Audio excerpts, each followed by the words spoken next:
Well, when I saw that she was on the guest list, I was like, OMG, I've done a deal with her, and I hope it was a good deal because I'm going to be spending about 45 minutes with her. And luckily it was. So, hey, greetings, Spotlight community. This is John Butler, the bald guy in the red tie, with the Signature Studio Spotlight series and the world famous Miss Susan Ebert.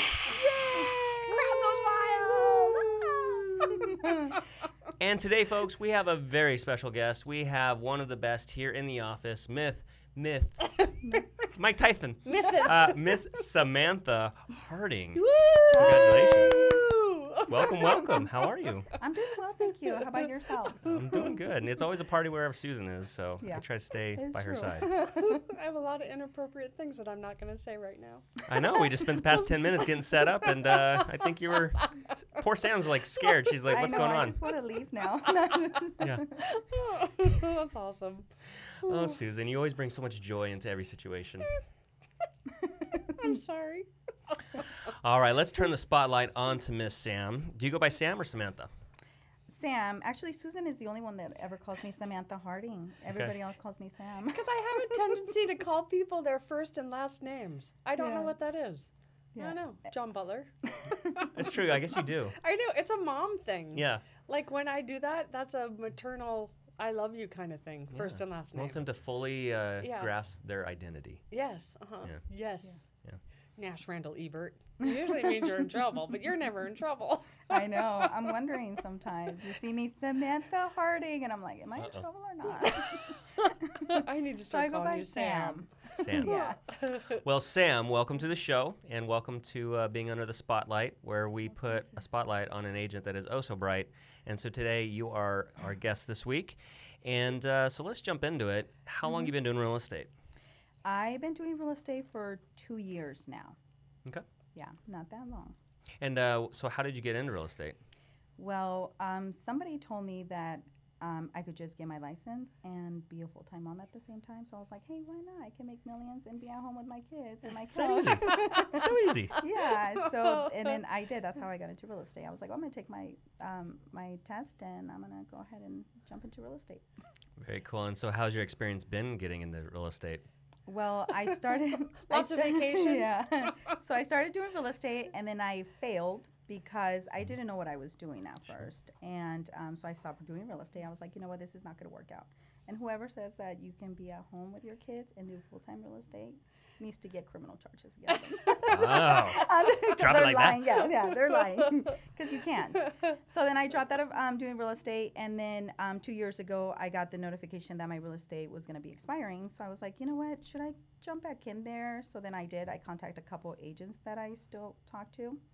And I was like, hey, how's everything going? They're like, yeah, you should come back and start doing it again. And I retook my license, and then here I am now. So that was 2 years ago. Very cool. And, you know, you hit on a very important topic there is that a lot of people get into the real estate business thinking that it's going to be easy breezy and, you know, easy money kind of thing. And then you get into the realities of the contracts and the process and client generation and all these kind of things. It's a mountain to climb. It is. It's not easy. No, it's not. It's very, very hard. Yeah. For me, it was very hard. Plus, I didn't know much, you know. I was just kind of jumping in there, and somebody just told me, you just need to, like, you know, when you're learning how to swim, you just got to get in the water and swim with everybody else. And I was like, well, I'm going to probably drown. I can't just learn to swim. Send me a lifesaver. And so what was kind of some of the big challenges that you had when you were struggling there? And the reason I ask is not to put you on the spot, but because I think so many people deal with it, because 88%, according to the National Association of Realtors, 88% of agents fail within 2 years. So what were some of the challenges that you faced? Honestly, I don't think I had anybody to tell me what to do or how to do things. I was just kind of like, here's your license, good luck. And then I joined a couple brokerages, and they were just like, okay, well, here you go, good luck, you know, best of luck to you. But then when I changed from the other two brokerages and then I came with Susan, it was totally different because she was like, here's what we have to offer you, this and that. And that's when I decided, you know what, I think I'm going to be on my own. I'm not going to be in a team anymore. So then, because I felt like, okay, I was getting the help here that I needed. I think that's what, you know, has made me where I'm at now. I think if I would have stayed where I was at before, I think I would have quit again because I was lost. I was starting to get lost again. And much to your credit, Susan, I think that's one of the best things that Signature has to offer. I mean, there's a lot of things to offer, but I think the training that you offer here, the contracts, the process, just the encouragement and all that kind of stuff that you offer, especially new agents, because it is scary. It is hard to navigate the waters. And so having someone like Susan as the captain, like, come on, you're in it, let's do this, it helps a lot.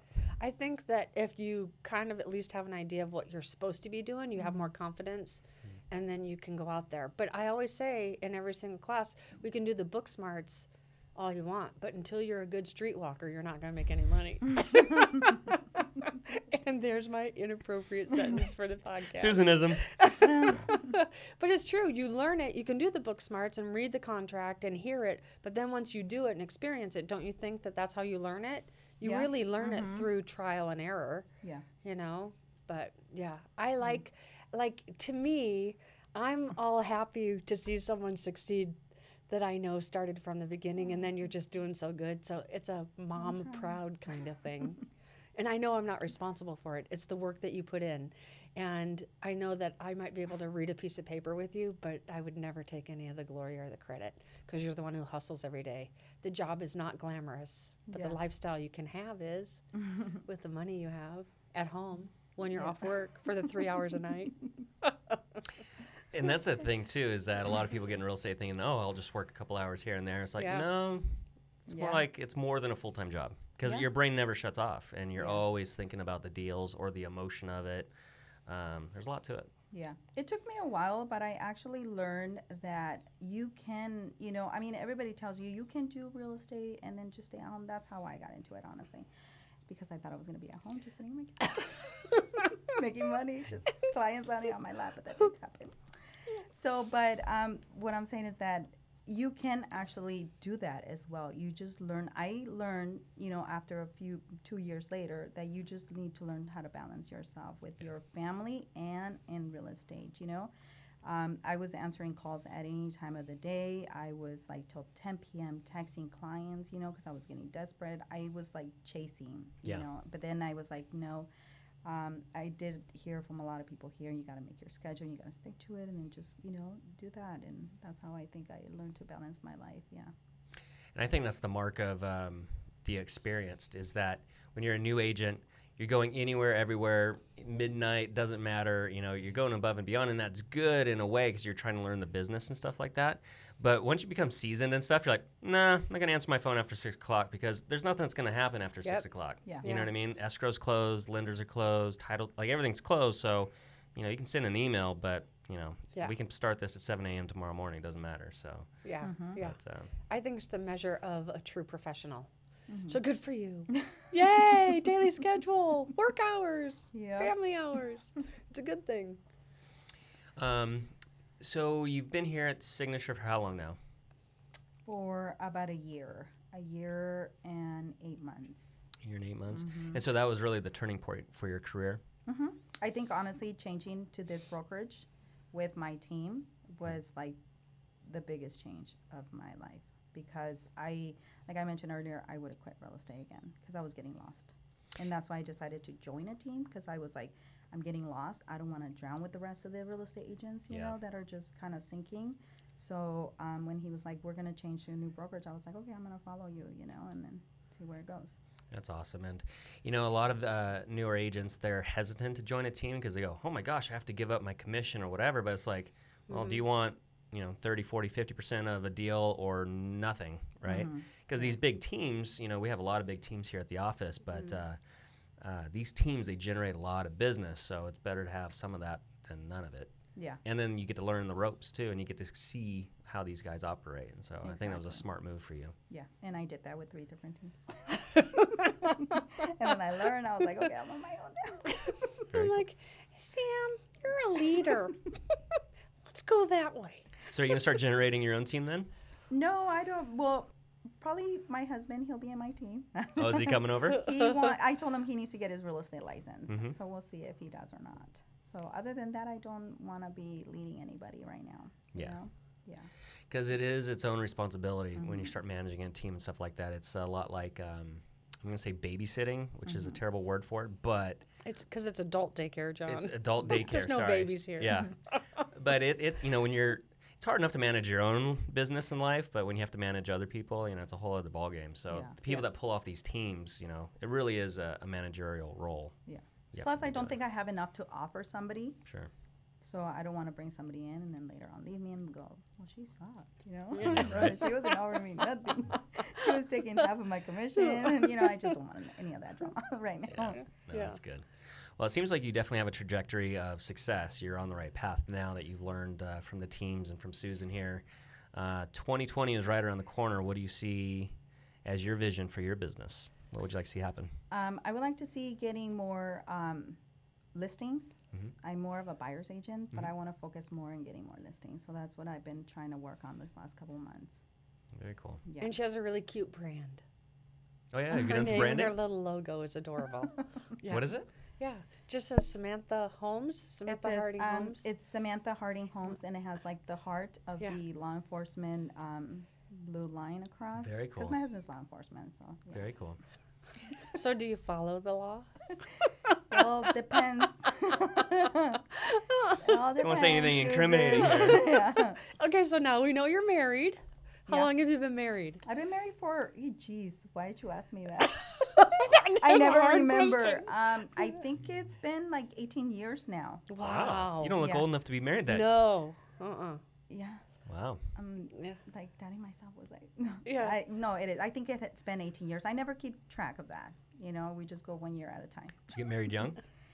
Yeah, I did. I think I was 18 when I got married to Okay. him, and we've been together since then. Wow. Mhm. Very cool. How did you meet? I was working at KFC. Yeah? And he drove in his car and he started talking to me, and I was like staring at him. He was staring back at me. Uh-oh. So, it was one of those like yeah. movie moments? my God, I love this. This is the funny part though, because he was staring at me and I was looking at him, and I think he thought that I was like hitting on him, but I really wasn't. He just wasn't paying me for the bill. So I told him, so are you going to pay me or not? So then he's He's like, lost oh. in love, huh? Yeah, I was like love at first sight on his side.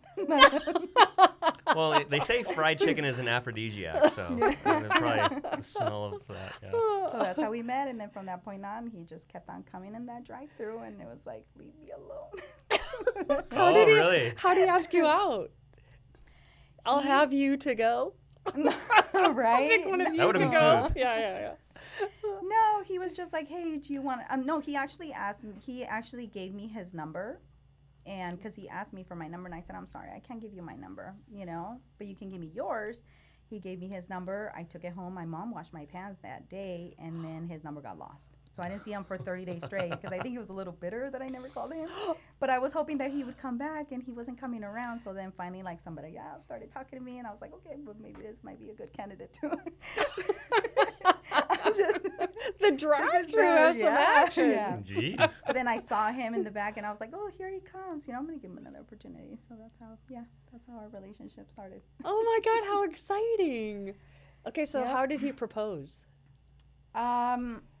He was going into the military, and he wanted me to wait for him, but I can't wait for something. Like, what are you going to give me in return? Born negotiator. I love that. Born leader. Yeah. Boom, chicka, bow, wow.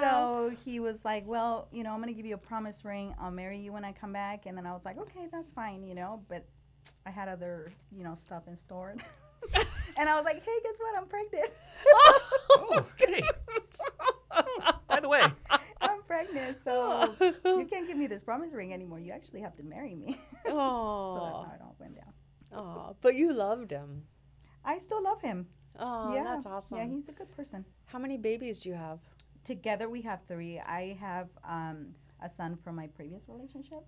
Yeah, and that's why I'm a grandma from that other child. You're a grandma? Yes. Can Oh you my believe gosh. that? Yeah. Wow. She's like the hot grandma. Jeez. Look What's at that you. called? No, let's not go there. Never Gilf? mind. Yeah. Gilf. Huh. Yeah. So yeah, I'm a grandma too. And So it's we have- funny to see her yeah. be a grandma because it doesn't make any sense. Like Gra- she sits at the end of the table and like, I don't know. That's Gra- just mom, not grandma. 'Cause Granny she's so Sandy. young. Yeah. Yeah. But if I had life to do over, I would have done all that stuff way younger. I would love to be a grandma at her age. Yeah. Yeah, I'd have You'd so love much to be a grandma at energy. your age. I would love to be a grandma at my age. It's fun seeing you be a grandma Yeah. because you're so nice. You and don't gentle. Know me. Well, No, I not when do. it comes to discipline. You know, you have to be firm. No, but- yeah. I love being a grandma. Yeah. Well, they say the only reason to have kids is so you can have grandkids. Yeah. Yep. Yep. And beat your children into submission to be a good parent. Yeah. I think that's what I would have to do. Well, they say that's why they make kids cute. You know, God made kids cute so you don't strangle them. You know, Oh because my they drive you nuts. gosh. Yeah, well, your babies too are cute. Yeah. Yeah. Okay, how old is everybody? My oldest one, he's 21. I have a 17-year-old daughter, and then a 11-year-old boy, and then a 7-year-old Brandon, Mm-hmm. and then my grandson. Those are the ones. So her son would come in every once in a while. We had a little accountability group, and he'd sit at the kitchen island, and he'd look at me and goes, "So Susan, how's your day going?" I'm like, "It's fabulous. How's yours?" The most polite, kind, and just like seriously gonna have a nice conversation with me. And I'm like, I love her son. Yeah. He's just a good boy. And I'm like, that is some good mama raising right there. Good manners. It's important. Yeah. It's fun to see her family. Mhm. It is. It is. So family's important to you. You got a beautiful family. And do you guys live here in Temecula or Murrieta? We live in Marietta. Murrieta, okay. Mm-hmm. Yeah. And so you live nice and close to the office, located off of Los Alamos Road. Signature Real Estate Group. And, No plugs here. yeah, had to put the plug in. So how did you meet Susan specifically? So we were in the other, I came in with my team lead, and she was in the back doing something, and then she made us wait for a little bit. She was like on her phone, busy. She's on Susan time, yeah. Yeah. And then she finally came to the table, and that's how I met her. And What was then your she's first like, impression of "Hi." Susan? I was like, she looks like a really sweet lady. Yeah. Oh, and then she spoke. No, and then I was like, I like her personality. I like her energy. And I was like, this is going to be good. I think I felt it right away that it was going to be a change for me. Energy and Susan definitely go together. Anybody that meets Susan, they get electrified. It's definitely an experience. Don't give me coffee. Yeah. No, no coffee for me. I went to the post office with Susan a couple weeks ago, and there's probably about 10, 15 people in line. And when people are in line in those kind of situations, everybody's quiet and just kind of staring at their feet or at their phone or whatever. And so Susan goes, "Hey, everybody, does anybody need to buy or sell real estate? This is the bald guy in the red tie. He has a jingle." And so she goes on to sing the jingle, and everyone's like, "Who the hell is this lady?" And then we find out that Lisa B's husband was in the line. Oh, my God. And so she texts me and she's like, "Were you just at the post office? Because my husband was in line." And he thinks you were promoting the brokerage while you were there. I'm like, "Why, yes, we were." Yep. I sang the jingle. I did. If you have a jingle and go somewhere with me, I will sing your jingle too, Samantha. She is a promoting queen, so, but yeah. And I'm an outgoing person. I don't get shy very much, but my face was as bright red as my tie, so that's what Susan does to you. Well, just in case, do you know what I mean? I don't You want never to leave know. a situation and we could have helped somebody. Yeah, that's true. How do you find them? You got to go look for them and you got to ask them that silly question. It's like true. cold talking. Yeah. Right. Well, so speaking of generating business, a lot of agents that watch this show like to know how other agents get their business and stuff like that, because that's the beauty of this business is that, some people are cold callers, some people are door knockers, some people are just, sphere of influence, relational and stuff like that. So what seems to be your special angle for generating business? Because obviously you're doing well. Open houses. Mhm. I like doing open houses. I like doing like door knocking. Yeah. Door knocking more in Hemet than I do here in Temecula, Marietta. I like doing it over there. I've heard that about Hemet, and I think that's why a lot of people cold call in Hemet, because Yeah. it seems like people are nicer in Hemet for some reason, or they don't slam the door on you, or... No, most of the people are just at home, so then they open up the door during the work. They don't have hours. jobs. They need to sell their house. Okay. That's awesome. So they open up the door. You're like, hey, you're home. That's funny. Yeah. That's your opening line. Hey, you're home. Yeah. I can I'm see so Su- surprised. Yeah, I can see Susan doing that. Yeah. So you like to door knock and open house. Door knock, open houses. I farming. I did farming the first 6 months, Mm-hmm. and I got a listing from that, and then I stopped doing it. Because it worked. Because exactly, 'cause it worked. And I was like, okay, I have, good paycheck coming in. I don't need to do anything anymore. Isn't For the it funny next how 3 you do months, that? Yeah. Hey, Yeah. I'm as guilty as anyone about that. Is that we put our creative energies towards something, and then it starts to work, and we're like, oh, not going to do that anymore. Yep. And then you go on to do something else because we're so ADD in this generation. But Yeah. what's been tell us an interesting story about either a seller or a buyer, how you Navigated. Like, have you ever knocked on a door and someone slammed the door in your face? No, I was door knocking with a friend of mine, old friend of mine. She does real estate, and we were just kind of promoting her open house, and this guy opened up the door, and he was like naked from like belly up. I mean, he was pretty good. hey. Yeah, and it's like he saw us, and then he opened up the whole entire door so we can actually see him. So we were like, oh, that was like, I think that was my interesting thing. Did he I've lean ever- against the door like, hey? Yeah, pretty Yeah, much, yeah. yeah. And then he came out, he was like, he walked in between us, we're like, okay, where's he going? So he went to go get his trash. So we were like, okay, we are just here trying to sell the house. I didn't know what And to- it's a bonus that you're beautiful. Yeah. So he stayed by the trash can for a while. Even after we left, we're like, okay, he's really onto himself. He was a really buff guy, I'm not gonna lie about that. But yeah, that was my only interesting thing that I ever happened. Did you do one of these like, yeah, the next house is that way? Yeah. Kinda flex Flex a little his bit? arm. No, he just held the door like this. He Doorway, was we're totally like, flexing. Okay. Making his pecs No. bounce. Oh my God, that's so funny. Yeah. It's so funny. You never know Yeah. what you're going to get. I think that's the exciting part of it, though. Yeah. You know Other what I than mean? that, I haven't had anybody close the door on me. Like nothing. Mm. No, none of That's that bad good. stuff. Yeah. So I Yeah. can't say bad things about door knocking. And it's such a big fear that most agents have about door knocking. Mm-hmm. It's just that unknown. What's on the other side of that door, right? Yeah. But if you reframe it in your mind like, hey, there's 100 houses, and behind one of those doors, or a couple of them, there's a $10,000 check. Mm-hmm. Go find it. You know what I mean? Like if you made it a game, I Yeah. think Yeah. that seems to make it easier for people's brains to wrap around. Yeah. Yeah. And then a lot of people just like to embed things in people's minds like, don't go door knocking. It's scary. What if Mhm. somebody comes up or somebody tells you, or what if somebody pulls Grabs you you, in? yeah. But that can happen anywhere. It can happen in the mall. It can happen at the schools. I mean, it happens everywhere. I mean, and we're not looking for business there, We're just, true. we're looking for business when we're door knocking. That's how I look at it. So I'm like, I can't be scared that someone's going to pull me in. Mm-hmm. If they do, I hope he's good looking. Yeah. At least. Glass is half full. Oh my gosh. But other than that, yeah, I'm not really scared on that. Yeah. On that part. Yeah. Well, so we actually have done a deal together. Mm-hmm. So why don't you share that story? Because I remember your name when we met, or when I saw you on this guest list here. I was like, oh yeah, we did a deal a couple years back in Menifee. Mm-hmm. So would you mind sharing that story and all those wonderful experiences? Sure. Sure, why not? So, I got this buyer and she was interested in renting, but I told her that it would be better if she bought because the market was starting to climb up, So she was like, okay, yeah, sure. But she was a little, like hard-headed, and she wanted everything her way. And I was new, so I was like, okay, let's just go along with it because I'm going to get paid anyways. And then we saw your property, and then she fell in love with it.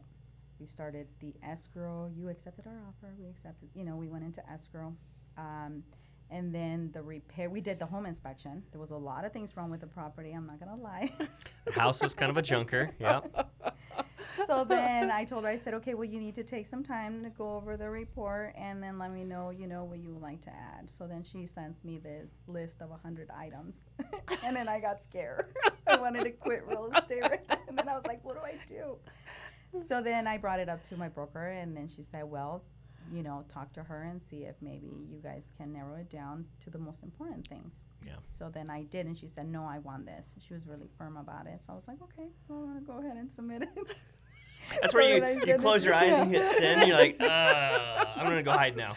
Yeah. Right? So then I sent, and I think in like 30 minutes later, you called me. You're like, wait, is this for real? You pretty much just selected all on the home inspection report, copy paste into the request for repair. I'm like, what's going on here? Yeah, Yeah. pretty much it was 100 items, but I mean, you were good. You took it well, I think. I try to be gracious, although in my back of my mind, I'm like, how the hell am I going to present this to the seller, right? Because I always take it as, don't shoot the messenger, but still you're the messenger and you're going to get shot. So, but luckily that guy, he was an interesting fellow, and so yeah, I think we negotiated back and forth, and then we had to come to some sort of an agreement with credits and stuff like that. But at least we got it done. We did, and you helped me out a lot, actually. Believe it or not. Yeah. Yeah. Oh, just about the wording of. The wording, and then just Yeah. different things I had questions about. You were kind of there to help me through them. So that was your second transaction? You were my second transaction, yeah. Very and cool. at that point, I was like, oh no, what am I doing here? But yeah, you helped me out. We did good together. Is that? So did you quit after that, or did you? No, that was just the This second your time. second- Yeah, second my go-around. Okay, second okay. go around. Mhm. And this time I was like, I'm not gonna quit again. Very cool. Yeah. Well, good. I'm glad that we had a shared journey together. Yeah. And, It was interesting. It was fun though. Yeah. I try to be nice. I love that you collaborated. Yeah. Do you know what I mean? Well, that's what you taught me to do. Well, because sometimes on the other side, it's like an enemy philosophy instead of we're all on the same side. Yeah. And I feel like we're all on the same side. We're all trying to help a buyer and help a seller, and we really are just the messenger, Yeah. And so I love that you did that for each other and that you helped. I think we need some more of that in the industry. I 100% agree, and my whole philosophy on that is that, the buyer's agent that you want to beat up today is going to be the listing agent of tomorrow. So you better be nice because you're going to be in that position. Roles reversed. Like now, Samantha might have a listing, and I'm going to send over a request for repair 100 items deep. I want them all taken care of. So Exactly. karma, it all comes back Come around. on, do it right. Only send her 50. Yeah. I'll be gracious. Isn't it funny though how nobody tells you that you're not supposed to do that? Yeah. Well, I think in society we see real estate and business people and, we got to beat people up, the whole Trumpian kind of mentality of fighting and stuff like that. And it's like, it doesn't have to be like that because we're all in the same boat. We're trying to get to the same finish line. We're trying to win for each client. So a little bit of grace on each side, I think, makes transactions stay together, and then it's a better experience for everybody involved. Yeah. The worst is when you get to the end of a transaction and the sellers, you got to keep them like apart. You know what I mean? Like make sure they don't see each other. It's like rabid dogs wanting to fight and stuff like that. And you're like, oh man, it's just not fun. I don't like it. I like it when the buyers and sellers become friends. Yeah. That's always a good experience. I think we have a lot to do with it. Yeah. Yep. As real estate agents, because they only hear one side of what's happening. They don't hear both, the buyer side or the seller side. They just hear whatever the agent is telling them. And I think that's when they become, angry at each other, and then they start saying, no, I'm not going to do this, or I'm not going to do that. Yeah. I think we have a lot to do with that. I think we need to be more, passionate about everything and say, hey, you know what, I don't know, work things out, instead of giving our anger and then having the seller, feed from that. I think our negative energy has a lot to do with that. Big time. And then I think tonality is lost in text, text and emails and stuff like that. So it comes off cold. Like, here's a request for repair. Please get it done. The tonality can come off rude and crude kind of thing. But really, you're writing it like, can you please get this done? So what I started doing actually the past year or two is I'll video the clients when we make an offer. And so we'll be in the kitchen of the house that they like, and then I'll send the video over with the offer and say, so that way it starts the relationship off like, it puts a face and a name and a human being behind the offer, not just the black and white. And that really seems to have a lot of success. So take that and run with it. Yeah. Have fun. That's kind of fun. Yeah. I think it'd be a good way to do a request for repair. Yeah. Yeah. See? We'll be here for a little while because we have 100. You just see on the video just scrolls up into just an itemized list. Yeah. Oh, I know. That would be funny. Like at the end of the movies. Yeah. Yeah. The following is our request. Yeah. Okay, so what is your favorite thing when working with a buyer? My favorite thing is showing them houses. Yeah, I think that's my favorite thing. Yeah. So do you like shopping, and do you size it up and go, oh, I'd buy this house or not when you're shopping? No, I don't. I just take them, and then I love to hear their comments about the house. Like, can we put so and so in this house, in this room? Can we put, so and so in that house? So I like that. I like that feeling. Yeah. Do you ever scream and yell and hope the house is vacant? Is it ever scary? No. Why? When I started, I used to walk in and I always made the people walk in front of me. And I go, honey, I'm home. Because a couple times we walked in and there were, folks in there that Yeah. weren't That supposed shouldn't be there. They Yeah. you don't belong there. Yeah. You haven't ever had that? Mm-mm. That's awesome that you haven't ever had that. During the REO days, I would, especially in like Hemet and Oh, San Jacinto so and stuff funny. like that, I would do the whole deep voice and like, Hemet Police Department, just to let people know. I'm Just kidding, coming just a in. realtor. I'm coming in. Yeah. Okay, how about favorite thing with listings? I don't really have a favorite thing in listings yet. Yeah. Because Yeah. I feel like it's like a relationship, that started off, and then we just went through a divorce. The whole entire but I'm working on it. I don't know if it's me or what, but I'm starting to work on it. It's always an argument there. I'm taking the listings. No, when you take the listing and you're already in the listing agreement part, and you're going through the process of trying to sell it and negotiating the price down and all that stuff. Oh, That's yeah. Yeah. Yeah, overpriced listings will mess you up. Yep. Yeah. Taking a good listing at the fair market value is very wise, especially in this market. Yeah. Yeah. You know. Because then they'll blame you for it. Yeah. And even Yeah. though you told them from the beginning, they're like, yeah, sure, we'll go with whatever you say, Sam. And then 3 weeks later, the house is sitting there, and you're like, you need a price reduction. They're like, the claws come out. Yeah. Like, Yeah. no way. So here's the red tie tip for you. What I started doing is, because you know how sellers have an opinion of what they think the value of the house is, which is always way more because it was, made out of gold and designed by God himself. And then there's your opinion of it. So what I started doing is I say, hey, if we don't come to an agreement on the value of your home, what we'll do is we'll order an appraisal, and the seller pays for it up front, and then we'll, I'll rebate that back to you, kind of thing. So that way, the appraiser's the bad guy. Oh, that's a great There idea. you go. That's a great And it's a idea. full-blown appraisal, right? Yeah. So that way, you're more of the doctor just assessing the report that came back from the laboratory, and so it doesn't create that conflict. So that's a good one. That's a great idea. So there you go, Signature Real Estate Group. Sorry, camera wasn't on. Okay. Okay, so where do you see yourself in 5 years? In 5 years, I see myself still doing real estate, just being more successful, having a lot of listings, and having people to recognize me, like they do with other big guys around here. It's fun, right? Yay. When you're walking around, you're like, hey, wait, you're Samantha Harding. Yeah. Yeah. Well, just wait Yeah. till you become YouTube famous from this video. Right. Hey. Woohoo. 'Cause this is your first video ever, right? It is, yeah. Yeah. So I feel like we've pulled the curtain back, and now people are like, oh, that's Samantha Harding. See, watch when you go to the board of realtors or whatever, they're gonna be like, oh, there she is. There she is. Look. Well, yeah, I hope so. Yeah. It's all whispering. Yeah. And you have to go speak up. I want to hear. Yeah. Is it good or bad? It's all Actually, I don't want good. to know. I just always pretend. want to know. Yeah. Oh. So what you said you want to be more successful in the next 5 years. What is that definition of success? Because for some people it's money, some people it's property, some people it's just the freedom of time with their family. Like, what is that? Is there a number in your head that means success to you? Is it a certain amount of transactions? How do you define success? Success is I want to buy investment properties. Mhm. That's my success. That's how I see myself, having investment properties, renting them out, and stuff like that. Interesting. Mm-hmm.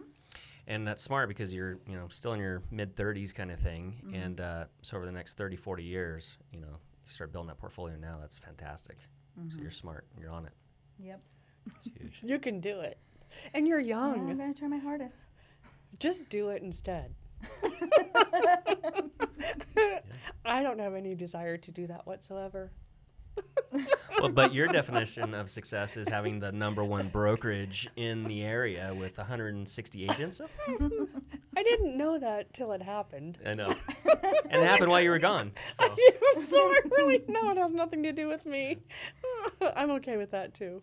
That's funny. So what's some of your favorite things about working here at Signature?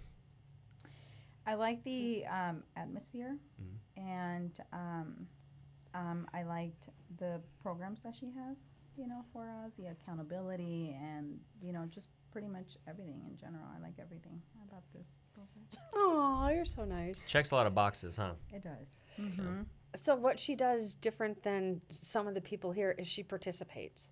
And I think participation brings synergy. Yeah. And you can offer all these things, but if you don't do it, then there isn't a result. Do you know what I mean? And you find yourself looking for a different place to go do something, but really it's the change of behavior that changes your business. Yeah. It's not the change of the atmosphere. So the thing she does really well is she leans in. Yeah. And then when she does stuff, she's one of the leaders in the group. And so it's really fun to watch.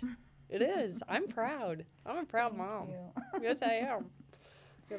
Well, Samantha, you're doing a fantastic job. You've turned it around. I'm so glad that you didn't quit. You stuck with it, and I think you're starting to see just the beginning of the fruits, because I see a long and healthy career for you. It's going to be pretty amazing. Any final thoughts, Susan? I have a final thought. It's not a death thought. Every time you say that like that, I get That look in her eye? Yeah. like, oh, no. She knows. Yeah, there's the line, and she crossed it. Okay, besides having fabulous hair, I mean, just look at her hair. Come on, let's just do it. She has the best, bouncy, beautiful hair. Like, every time she comes into the morning and we're at the accountability group, I look at her, I'm like, great hair. I wouldn't know.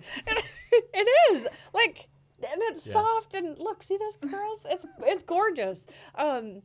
I'm just so thankful to have had the opportunity to be a part of a little piece of the quilt of the journey of the tapestry of your life. And I hope that we continue this. And I just absolutely love you. Thank you. And I would do anything for you. But I know that you've done this and you've built this yourself. So in the next 5 years now, I know where you're going. So I will help get you there. And ever, if you needed anything, I just need you to know I'm here. I'm really proud of you. You've done great. And it inspires the rest of the people who are on this journey to do it. And so keep being the leader that you are. Thank you so much. I really respect you. I'm really proud of you. I learned from you, actually, believe it or not. That's a Christmas miracle right here in December. She's a good leader to learn from. She is. Yeah. She is. Oh, you're Not the nice best to me. stuff, The naughty stuff. yeah. The leader part. You're a great leader. You're a good person, and you provide a lot for these people, And anybody that leaves you is a fool. Leaves the brokerage. Leaves you because you're the brokerage. Yeah. I am the brokerage. It's always scary when someone goes away. I'm like, oh, don't go away mad. I don't want you to. Yeah. You ain't coming back then. Yeah. Well, Samantha, thank you so much for being on the show. Like I just said, I think you have an incredible career ahead of you. You've done well over the past couple of years. You're in the right place at the right time with the right people, learning the right things, and your clients are blessed to have you as their agent. So I think you did a fantastic job on your first video. Thank you. And, you did. And I'll be pretty happy when I hear other people at the Board of Realtors going, that's her. That's Samantha Harding. Oh, my gosh. Yeah. That's her on the video. Yeah. So congratulations on your success and all to come for 2020 and beyond. And that's it for this episode of the Signature Studio Spotlight Series with Samantha Harding, Susan Ebert, John Butler, the bald guy in the red tie, saying see you in escrow. Bye.